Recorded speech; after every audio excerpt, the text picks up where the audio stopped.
विभज्यवाद YouTube channel में आपका स्वागत है। Welcome to विभज्यवाद। विभज्यवाद में सभी सत्पुरुषों का स्वागत है। शाल वृक्ष, ये शाल वृक्ष के बारे में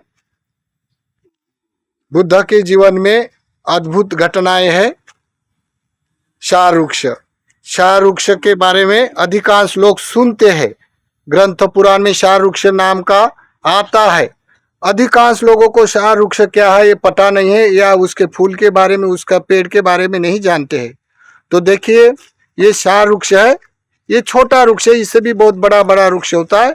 और जब वो बड़ा फूल से युक्त होता है तो पत्ते नहीं दिखाई देता, फूल दिखाई देता है। अभी उसका सीजन कम होने से नहीं दिखाई देता, लेकिन इस शाल वृक्ष की पहचान करने के लिए ये शाल वृक्ष का वीडियो अधिकांश उपासकों को समझ में आ जाए इसलिए बनाते हैं। तो देखिए, ये शाल वृक्ष है। ये शाल वृक्ष की घटना के तौर पर बताने से, जब तथागत, जब सिद्धार्थ गौतम जब जन्म लेते हैं, जन्म लेने के बाद महामाया से जन्म लेते हैं। तो महामाया उनकी माँ। जब सिद्धार्थ गौतम उसके कुशी में पेट में थे, तब डिलीवरी करने के लिए अपने मैके में जा रही। अभी देखो, इतना दिन से उसको बच्चा होने वाला है, और वो बहुत अधिकांश ये श्रद्धा करने वाले लोग हैं और धनशाली पुण्यवान लोग हैं, उसको कोई कमियां नहीं है। तो उसको डोली में यानी पालखी में बिठाकर मैके में बहुत सारे संगी साथी लेके, सहेलियां लेके जा रही।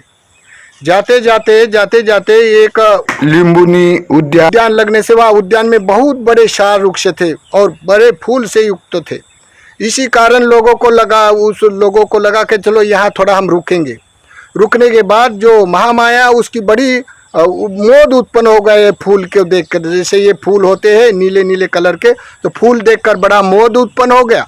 मोद उत्पन्न होने के बाद वो अपनी वाली वो शाल वृक्ष की शाखा पकड़ने के लिए उछल गई।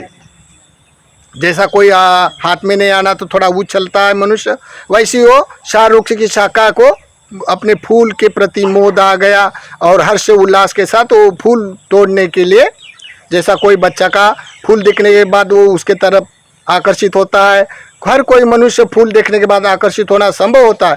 तो वैसे वो आकर्षित होकर फूल तोड़ने के लिए, वो शाखा पकड़ने के लिए उछल गई। जैसी उछल गई वैसी ही उसकी प्रसव पीड़ा होने से वहाँ डिलीवरी हो गई। देखो, तो तथागत वहाँ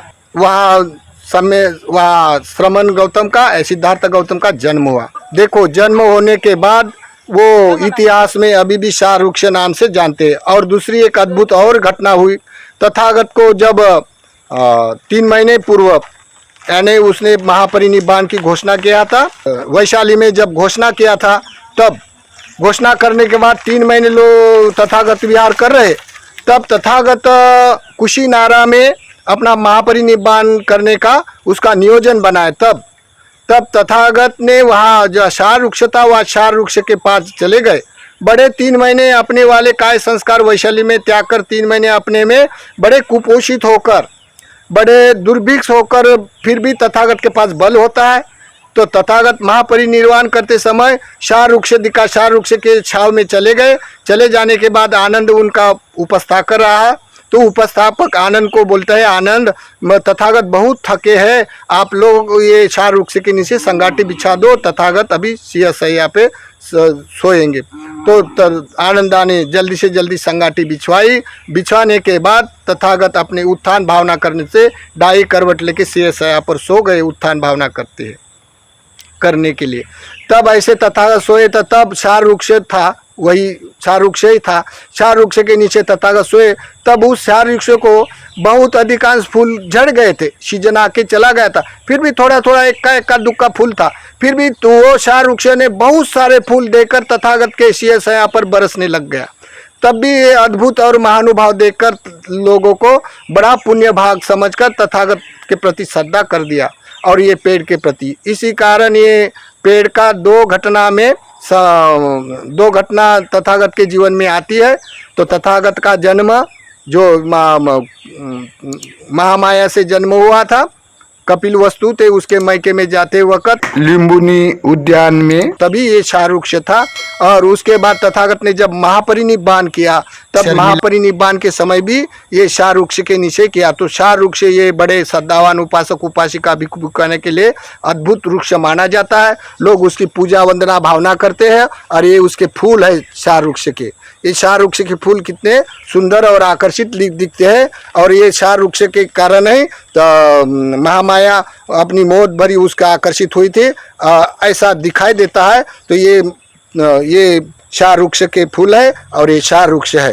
तो ये तथागत की महानुभाव, तथागत का रिद्धि भाव देखते हुए दो घटना शाहरुक्ष के नीचे हुए, तो ये शाहरुक्ष है।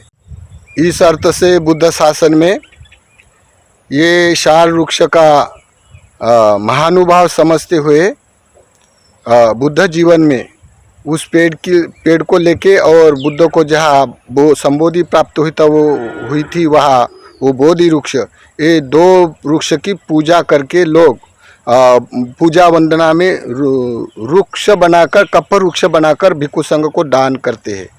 और इसका ये महानुभाव होता है जैसे कि ये वृक्ष के नीचे जैसे संबोधि प्राप्त हुई भगवान को और इस शार वृक्ष के नीचे जन्म हुआ, वैसे ही हमारे पेड़ में कोई अनागत बुद्ध को संबोधि प्राप्त हुए या तथागत का बुद्ध का जन्म हुए। इसी कारण वो अपनी संकल्पा करके कल्प वृक्ष बनाकर दान करते हैं भिक्षु संघ को। तो ये शार वृक्ष का बुद्ध जीवन में दो अद्भुत घटनाएं का दिखाई देता है। तो ये शार वृक्ष है।